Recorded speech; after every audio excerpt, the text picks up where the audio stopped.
Segundo Crônica, capítulo 30.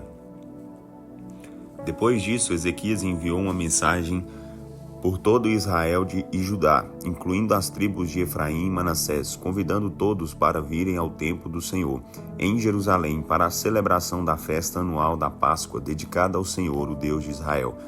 O rei, seus oficiais e toda a Assembleia de Jerusalém tinham decidido celebrar a Páscoa no segundo mês. Dessa vez, não na ocasião normal da data prescrita, porque não havia sacerdotes santificados em números suficiente na primeira data, e não havia tempo hábil para mandar o povo vir a Jerusalém. O rei e toda a Assembleia estavam em pleno acordo nessa questão. Por isso, eles resolveram fazer uma proclamação a respeito da Páscoa para todo o Israel, desde Dan até Berseba, convocando o povo a Jerusalém para celebrar a Páscoa do Senhor, o Deus de Israel, com um grande número de pessoas, conforme estava ordenado, pois muitos não a celebravam da maneira correta.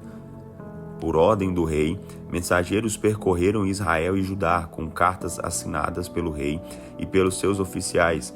A mensagem dizia o seguinte: Israelitas, voltem-se para o Senhor, o Deus de Abraão, de Isaque e de Israel, a fim de que ele se volte para vocês, que restaram e escaparam do poder dos reis da Assíria. Não sejam como seus pais e irmãos que foram infiéis ao Senhor, o Deus dos seus antepassados, e sofreram os horrores como vocês estão vendo. Não sejam teimosos como eles foram, submetam-se ao Senhor e venham ao templo que ele consagrou para sempre, e adorem o Senhor, o seu Deus, para que se desvie de vocês o fogo da sua ira. Pois se vocês se voltarem de novo para o Senhor, seus irmãos e seus filhos serão tratados com bondade por aqueles que os capturaram, e eles poderão voltar a essa terra, porque o Senhor, o seu Deus, é cheio de graça e misericórdia, e ele não vai rejeitá-los se vocês se voltarem para ele. Assim os mensageiros foram de cidade em cidade, passando pelas terras de Efraim e de Manassés, e chegaram até Zebulon. Mas a maioria das pessoas recebeu esses mensageiros com zombaria e os pôs ao ridículo. Todavia, alguns das tribos de Aser e de Manassés e de Zebulon se humilharam diante de Deus e vieram a Jerusalém. Mas em Judá toda a nação sentiu um forte desejo de unidade, vindo da parte de Deus, de obedecer às instruções do Senhor, conforme foram ordenadas pelo rei e seus oficiais. E foi assim que uma imensa multidão se reuniu em Jerusalém no segundo mês, para festejar a festa dos pães sem fermento. Eles destruíram os altares dos deuses falsos em Jerusalém e derrubaram todos os altares de incenso e os jogaram no vale de Cedron. No 14º dia do segundo mês, o povo abateu o cordeiro da Páscoa. Então os sacerdotes e levitas ficaram com vergonha por não estarem tomando parte nas cerimônias como deviam tomar. Por isso, eles se santificaram e trouxeram ofertas queimadas ao templo do Senhor. Eles ficaram nos seus postos, conforme mandava a lei de Moisés, o homem de Deus. E os sacerdotes aspergiram o sangue recebido dos levitas. Visto que muitas das pessoas da multidão não se havia consagrado, os levitas precisaram matar os cordeiros da Páscoa para todos os que não estavam cerimonialmente puros, e que por causa disso não podiam consagrar seus cordeiros ao Senhor. Embora essas pessoas que chegaram de Efraim, de Manassés, de Issacar e de Zebulon não tiveram se purificado de acordo com a lei das cerimônias na Assembleia, os levitas mataram seus cordeiros da Páscoa a fim de santificar essas pessoas. Depois o rei Ezequias orou em favor delas para comerem a Páscoa, muito embora isso fosse contrário às regras de Deus. Ezequias orou por eles dizendo que o Senhor, que é bondoso, perdoe todos os que buscam de coração seguir o Senhor, o Deus dos seus antepassados, ainda que tal pessoa não esteja devidamente santificada de acordo com as leis do templo. E o Senhor atendeu à oração de Ezequias e sarou a alma do povo. Assim o povo de Israel celebrou a festa dos pães sem fermento em Jerusalém durante 7 dias, com grande alegria, e os levitas e os sacerdotes louvaram o Senhor com instrumentos musicais fortemente ressonantes, dia após dia. O rei Ezequias elogiou todos os levitas pela disposição para o serviço do Senhor. Assim, durante 7 dias continuaram as comemorações. foram sacrificadas ofertas de paz, e todos louvavam o Senhor, o Deus dos teus antepassados. O entusiasmo continuou, por isso todos concordaram em prolongar as comemorações por mais 7 dias. O rei Ezequias, rei de Judá, ofereceu ao povo 1000 novilhos para as ofertas, e 7.000 ovelhas e bodes, e os líderes deram 1000 novilhos e 10.000 ovelhas. E muitos sacerdotes se santificaram. Então a Assembleia de Judá, junto com os sacerdotes, os levitas, os estrangeiros que moravam no país e os visitantes vindos de Israel e de Judá, encheram-se de grande alegria. Houve grande alegria em Jerusalém, pois não se tinha visto uma comemoração como essa desde os dias de Salomão, filho do rei Davi. Depois, os sacerdotes e os levitas se levantaram e abençoaram o povo, e Deus os ouviu. Do seu santo templo no céu, o Senhor ouviu as orações deles.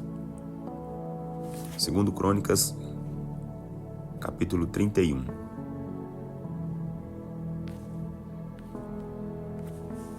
Depois do término da celebração, começou uma grande campanha contra a adoração de imagens. Todos aqueles que estiveram em Jerusalém para a festa da Páscoa saíram pela cidade de Judá, de Benjamim, de Efraim, de Manassés, e derrubaram os altares idólatras, as colunas, as imagens de Azerá e outros lugares de adoração de deuses falsos. Então as pessoas que tinham vindo das tribos do norte para a festa da Páscoa voltaram de novo aos seus lares. Ezequias organizou os sacerdotes e os levitas por turnos de serviço para oferecer os sacrifícios queimados e as ofertas de paz, e para adorar, dar graças e louvor ao Senhor junto às portas da habitação do Senhor. O rei também fez pessoalmente uma contribuição de animais para as ofertas queimadas todos os dias pela manhã e à tarde, bem como para os sacrifícios de sábado, que se realizavam todas as semanas, para as festas das Luas Novas, que se realizavam todos os meses, e para as festas realizadas uma vez por ano, conforme mandava a lei do Senhor. Além disso, ele exigiu que o povo de Jerusalém trouxesse suas contribuições e dízimos aos sacerdotes levitas, de maneira que eles não precisassem de outro emprego, mas pudessem entregar-se totalmente aos seus deveres religiosos, conforme era exigido na lei do Senhor. O povo respondeu sem demora e de maneira generosa, trazendo os primeiros frutos de suas colheitas de cereais, do vinho novo, do azeite de oliva, do mel e tudo mais que os campos produziam. Trouxeram o dízimo de tudo que possuíam, e era uma grande quantidade. Os habitantes de Israel e de Judá, que moravam nas cidades de Judá, também trouxeram o dízimo de seu gado e de ovelhas, e das coisas consagradas ao Senhor. Empilharam tudo em grandes montões, começaram a amontoar as ofertas no 3º mês e terminaram no 7º. Quando Ezequias e seus oficiais viram essas enormes pilhas de ofertas, bendisseram o Senhor e abençoaram Israel, seu povo. De onde veio tudo isso? Perguntou Ezequias aos sacerdotes e aos levitas.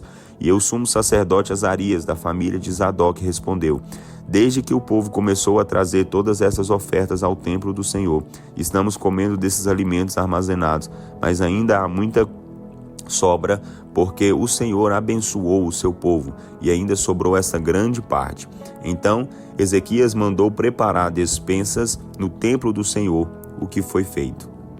Todas as ofertas e dízimos consagrados foram trazidos à casa do Senhor. Conanias, o levita, ficou encarregado dessa tarefa, e seu irmão Simei era o seu auxiliar. Jeiel, Azazias, Naate, Azael, Jerimote, Josabade, Eliel, Ismaquias, Maate e Benaia eram supervisores subordinados a Conanias e ao seu irmão Simei. Essas nomeações foram feitas pelo rei Ezequias e pelo sumo sacerdote Azarias, o encarregado do templo de Deus. Coré, filho de Imna, o levita, que era o guarda da porta oriental, ficou encarregado de distribuir as ofertas voluntárias feitas a Deus. Ele distribuía as ofertas dedicadas ao Senhor e as coisas santíssimas. Seus fiéis auxiliares eram Éder, Miniamim, Jesua, Semaías, Amarias e Secanias, que distribuíam as ofertas às famílias dos sacerdotes em suas próprias cidades, fazendo a distribuição por igual, de acordo com os seus turnos, tanto aos jovens como aos idosos. Contudo, os sacerdotes que estavam de serviço no templo, bem como suas famílias, recebiam sua parte diretamente do depósito, como também todos os que entravam no templo do Senhor para realizar as diversas tarefas diárias, de acordo com o grupo a que pertenciam e o trabalho que faziam. Os sacerdotes estavam inscritos nos registros genealógicos de acordo com suas famílias, e os levitas de 20 anos de idade para cima estavam registrados sob os nomes de seus turnos de trabalho e suas responsabilidades. Nas listas também estavam os nomes das mulheres, dos filhos e filhas, isto é, da família inteira, pois os sacerdotes e os levitas tinham sido consagrados e estavam preparados para fazer seu trabalho sagrado. Um dos sacerdotes, descendente de Arão, era indicado em cada uma das cidades dos sacerdotes e nas terras de pastagens ao redor das cidades para distribuir alimento e outras ofertas a todos os sacerdotes daquela região e a todos os levitas que estavam registrados. Deste modo, Ezequias controlou a distribuição em todo o Judá, fazendo o que era justo e direito perante o Senhor, o seu Deus. Ele se esforçou de todo o coração no serviço do templo de Deus e na obediência à lei e aos mandamentos, e por isso teve bom êxito. 2 Crônicas, capítulo 32. Passado algum tempo, depois desse bom trabalho do rei Ezequias, Senaqueribe, rei da Assíria, invadiu Judá e cercou as cidades fortificadas para tomá-las.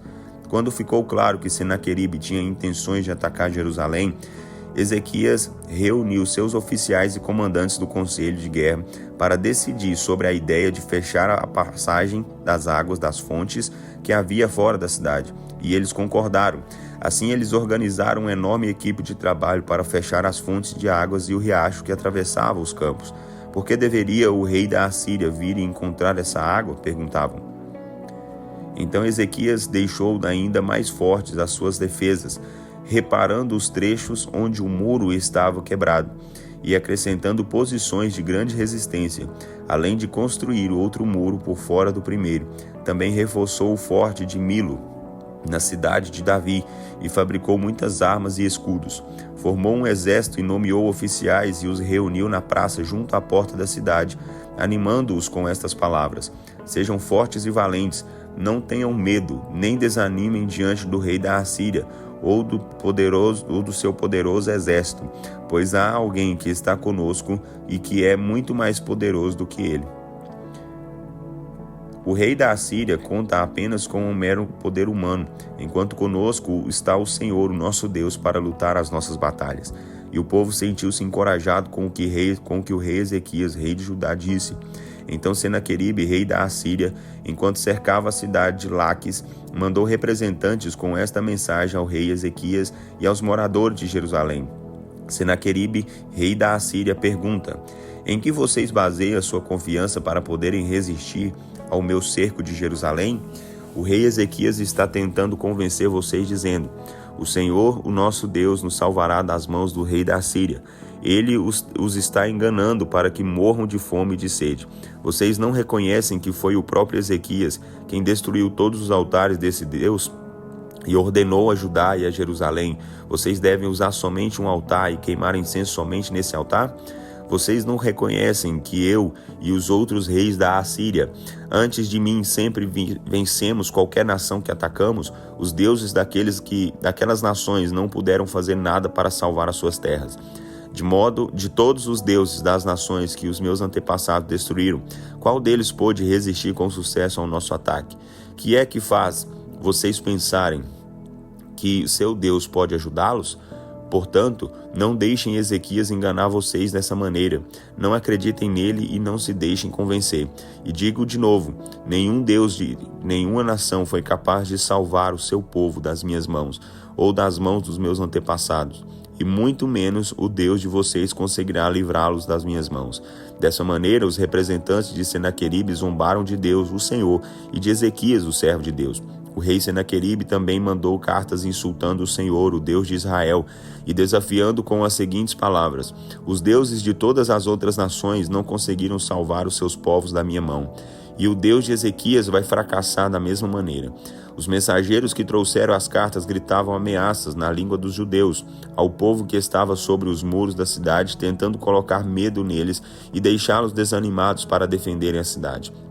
Esses mensageiros falaram a respeito do Deus de Jerusalém, como se ele fosse um dos deuses dos outros povos da terra, que são ídolos feitos por mãos humanas. Então o rei Ezequias e o profeta Isaías, filho de Amós, clamaram em oração ao Deus dos céus. E o Senhor mandou um anjo que destruiu o exército assírio com todos os seus soldados, oficiais e generais. Dessa maneira, Senaqueribe voltou envergonhado para sua própria terra. E quando ele chegou ao templo do seu Deus, alguns de seus próprios filhos o mataram ali à espada. Foi assim que o Senhor salvou Ezequias e o povo de Jerusalém das mãos de Senaqueribe, rei da Assíria, e de todos os demais inimigos, e finalmente havia paz em todo o seu reino. Muitos chegavam a Jerusalém trazendo ofertas para o Senhor e presentes valiosos para o rei Ezequias, rei de Judá. Daquela ocasião em diante, o rei Ezequias se tornou muito respeitado entre as nações vizinhas, mas naquele tempo Ezequias ficou muito doente a ponto de morrer. Então ele orou ao Senhor, que lhe respondeu com um milagre. Contudo, Ezequias não correspondeu com a verdadeira ação de graças e louvor, pois ele ficou orgulhoso e a ira do Senhor se acendeu contra ele sobre Judá e sobre Jerusalém.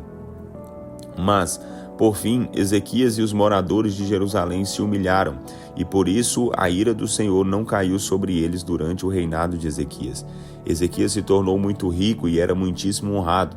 Ele construiu depósitos especiais para guardar sua prata, seu ouro, as pedras preciosas, os perfumes e muitos objetos de valor. Também construiu muitos armazéns para os cereais, para o vinho novo e azeite de oliva, além de estábulos, com muitas cocheiras para os animais e currais para os rebanhos de ovelhas e cabras. Ezequias construiu muitas cidades e possuía muitos rebanhos, porque Deus concedeu a ele grande riqueza. Ezequias fez uma represa das águas da fonte superior de Giom e por meio de um canal trouxe as águas para o lado oeste da cidade de Davi. Ele foi bem-sucedido em tudo o que fez. Contudo, quando os representantes da Babilônia chegaram para ver o milagre da sua cura, Deus o deixou à sua própria sorte a fim de prová-lo e ver como era realmente o seu coração. Os demais acontecimentos da história de Ezequias e de todas as suas obras de misericórdia que ele fez estão escritos no livro de Isaías, o profeta, filho de Amós, e no livro da história dos reis de Judá e de Israel. Quando Ezequias morreu e foi sepultado com os seus antepassados no cemitério real dos descendentes de Davi, todo o Judá e os moradores de Jerusalém o honraram por ocasião da sua morte, e seu filho Manassés se tornou o novo rei.